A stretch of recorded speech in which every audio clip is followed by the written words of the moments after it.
কোটা সংস্কার আন্দোলনের তোড়ে ঢাকা বিশ্ববিদ্যালয়ের হলগুলোতে ছাত্র রাজনীতি নিষিদ্ধ করেছে হল প্রশাসন। হলে ছাত্র রাজনীতি আর চলবে না মর্মে হল প্রভোস্টদের স্বাক্ষর করা ভিন্ন ভিন্ন বিবৃতি ছড়িয়ে পড়েছে সামাজিক যোগাযোগ মাধ্যমগুলোতে। এখন পর্যন্ত শহীদুল্লাহ হল, ফজলুল হক মুসলিম হল, অমর একুশে হল, রোকেয়া হল, হাজী মোহাম্মদ মহসিন হল, কুয়েত মৈত্রী হল, জহুরুল হক হল, রোকেয়া হল, শামসুন্নাহার হল, বঙ্গমাতা শেখ ফজিলাতুন্নেসা মুজিব হল, সুফিয়া কামাল হল থেকে ছাত্র রাজনীতি নিষিদ্ধের এই ঘোষণা পাওয়া গেল।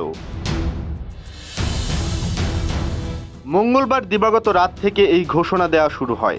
জানা গেছে রাত 1টার দিকে রোকেয়া হলের প্রভোস্ট ডক্টর নীলুফার পারভিন ছাত্রীদের চাপের মুখে ছাত্র রাজনীতি নিষিদ্ধ সহ বিভিন্ন দাবি সমৃদ্ধ অঙ্গীকারনামায় স্বাক্ষর করেন। যমুনা রেফ্রিজারেটর, খাবার ফ্রেশ তো লাইফ জম্পেশ। রোকেয়া হলের সেই অঙ্গীকারনামায় বলা হয়েছে, আমরা রোকেয়া হলের মেয়েরা আজ এই মর্মে লিখিত নিচ্ছি যে আজ 17/7/2024 তারিখ থেকে রোকেয়া হলের অভ্যন্তরে কোনো ধরনের ছাত্র রাজনীতি নিষিদ্ধ করা হলো।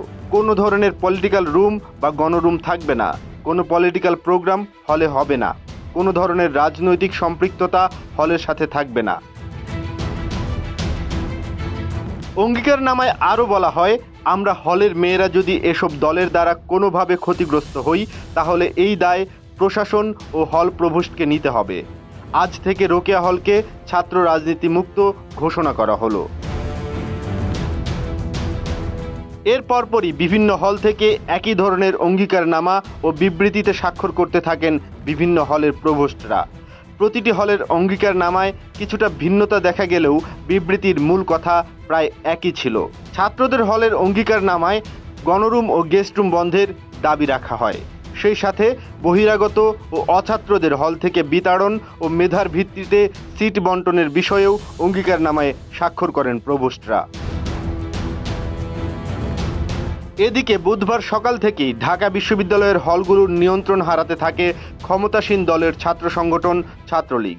কোটা সংস্কার আন্দোলনকারী শিক্ষার্থীরা একে একে প্রতিটি হল থেকেই ছাত্রলীগের নেতাকর্মীদের বের করে দিতে থাকে।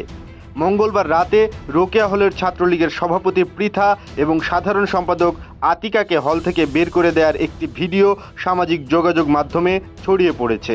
এই ঘটনার পরপরই গা ঢাকা দিতে থাকেন ছাত্রলীগের নেতাকর্মীরা। কোটা আন্দোলনে অংশ নেওয়া শিক্ষার্থীদের উপর হামলাকারী বিভিন্ন হলের ছাত্রলীগ নেতাদের রুম ভাঙচুর করেন শিক্ষার্থীরা। ভাঙচুর করা হয়েছে ছাত্রলীগের সভাপতি সাদ্দাম হোসাইন ও সাধারণ সম্পাদক শেখ ওয়ালি ইনানের কক্ষ। ঢাকা বিশ্ববিদ্যালয় ছাত্রলীগের সভাপতি মাজহারুল কবির শয়ন ও সাধারণ সম্পাদক তানভীর হাসান সৈকতের কক্ষও ভাঙচুর করা হয়েছে বলে খবর পাওয়া গেছে।